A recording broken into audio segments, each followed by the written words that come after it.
What's up? So I have had my fair share of technical difficulties in the past week and a bit, including my camera lens breaking. I'm really sorry if this is out of focus. I can't really do anything to control that. So let's just get into the topic at hand today. So, today's actual important topic that I think we really need to discuss is something that nobody is talking about, and everyone should be talking about this. I really want to talk about a lie that we were force fed approximately 11 years ago by Hollywood. And some people may actually still believe this lie or just not care. But I care. Hollywood is lying to us. Hollywood lied to me, to you, to everyone. And that thing that I really, really want to discuss with you is the scarab beetles in the 1999 movie The Mummy starring Brendan Fraser. Yep. I think about it a lot because there's two things in this world that I love. The first is ancient mythology. The second thing is accuracy in Hollywood movies. And I'm passionate about it, okay? I really need to talk about this. So I'm going to. I've done a lot of research for this. I spent probably 2 hours this morning on Google. So here's the facts, the cold hard facts. Let's get the first one out of the way. Scarab beetle is not a beetle.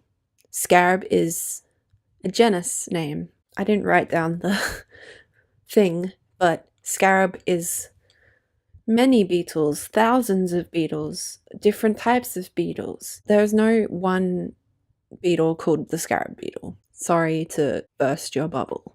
I just feel like you had to know that. So, scarab beetle, not a beetle. The beetle that is depicted and referred to in Egyptian mythology is the dung beetle. Yep.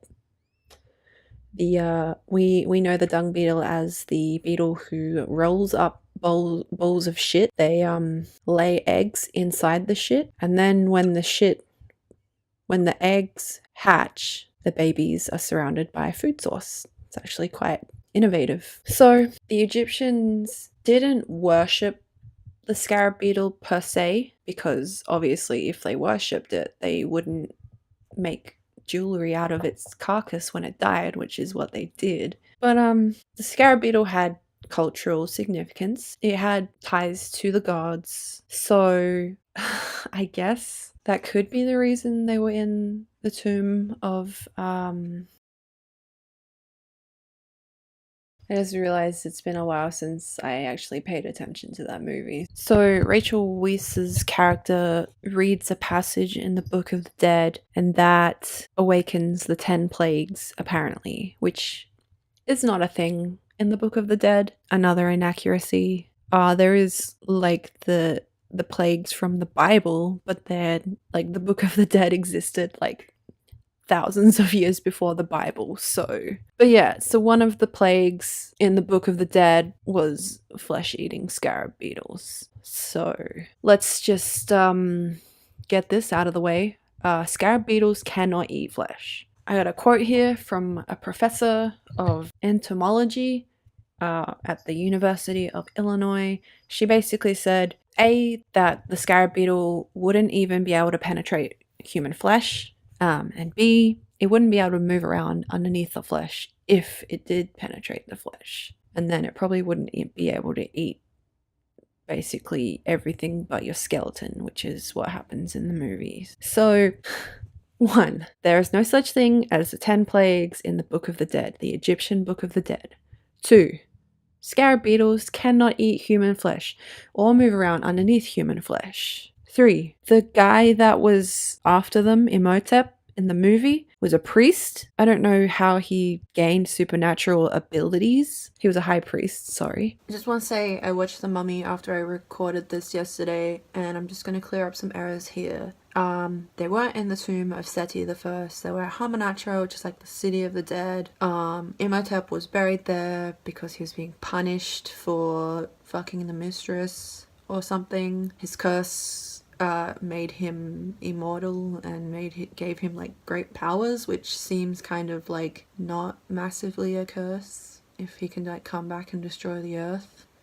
And this curse isn't a real curse in Egyptian mythology. They said in the movie it was a curse so severe that it had never been used before, and he was the first person to ever be laid with this curse. So, the scarab beetle. Its significance in Egyptian mythology was that he was the incarnation of Khepri, who was a god in Egypt. He was the god of the rising sun. So the scarab was a symbol of hope and restoration of life. A lot of like wax seals on documentation in Egypt were sealed with the insignia of the scarab beetle, protection. People wore necklaces made from the carcasses of scarab beetles, and that was meant to ward off like evil spirits and bad luck. There's a lot of significance. I didn't really have time to like look into everything. Here's another thing. Apart from maybe like the very poor, everyone got mummified. It was really important. It was kind of like now in society, everyone gets buried in a casket or, cremated. But for this connection thing, everyone was mummified. I could talk about that another time if you really want to know. But only pharaohs had like a crest of the scarab beetle on their chest when they were mummified. Like I said, there's a whole lot of stuff just in that practice. Anyways, so the scarab beetle was applied to a lot of aspects of Egyptian life, which is weird because it's literally a bug that rolls balls of shit to eat. I couldn't really find a whole heap of information on Khepri, the god of the rising sun, but from what I understand, the way the scarab beetle and he became like tied together, he was reincarnated almost, but not really, because he was still doing his like up in the heavens or in the other world job of making the sun rise. But his incarnation or like other embodiment was the scarab beetle. Like even in like hieroglyphs and wall art and stuff, he was depicted as a man with the head of a beetle. So Khepri, this guy who's a god with the head of a bug. His job in the world of the gods was he would take the sun when it went below the horizon, and he would bless it and renew it and basically clean the sun, and he would roll it like a dung beetle, roll it up to the horizon, pass it on to Ra, and then Ra would carry the sun throughout the day, and basically that was Khepri's job. He cleaned the sun, chucked it up to Ra, he rolled it up to Ra. Ra took it.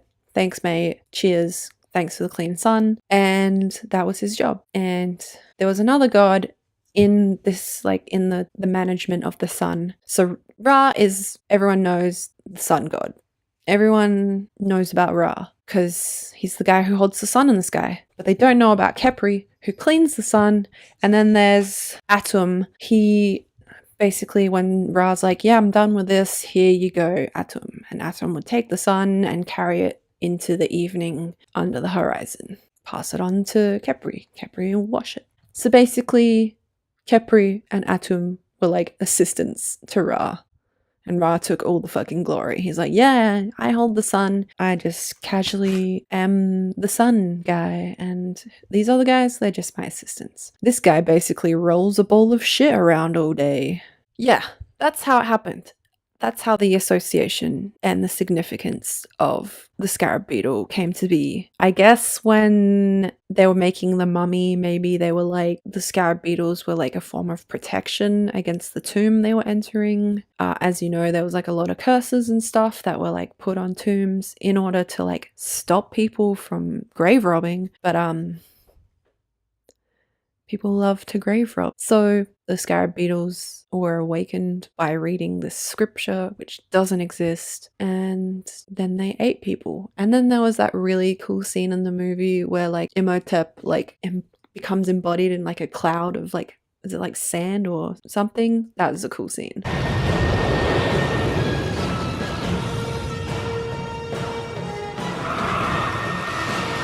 I don't know if that was actually in the second one. Wait, was he in both of them? I feel like I need to go back and watch these movies because I'm kind of confused. What happens in the second one? All I remember is the Scorpion King, Dwayne The Rock Johnson. Well, sorry for anyone who's like watched The Mummy more recently than me, and I've clearly stated inaccurate information at any point. I just wanted to set the record straight. If you want to hear me talk more about movie inaccuracies that really annoy me, or ancient mythology stuff that's really interesting and cool, I swear it's really cool. Trust me, history is cool. Yeah, if you want to hear me do more of this kind of stuff, let me know.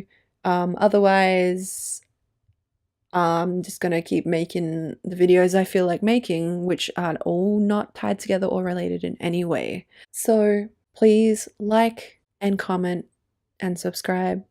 As I've said, engagement on YouTube is really, really important. It gives me more static, so like people who aren't subscribed may be able to find my videos, like or comment or both, and please subscribe if you have a YouTube account. Thanks so much. I'll see you on the next time.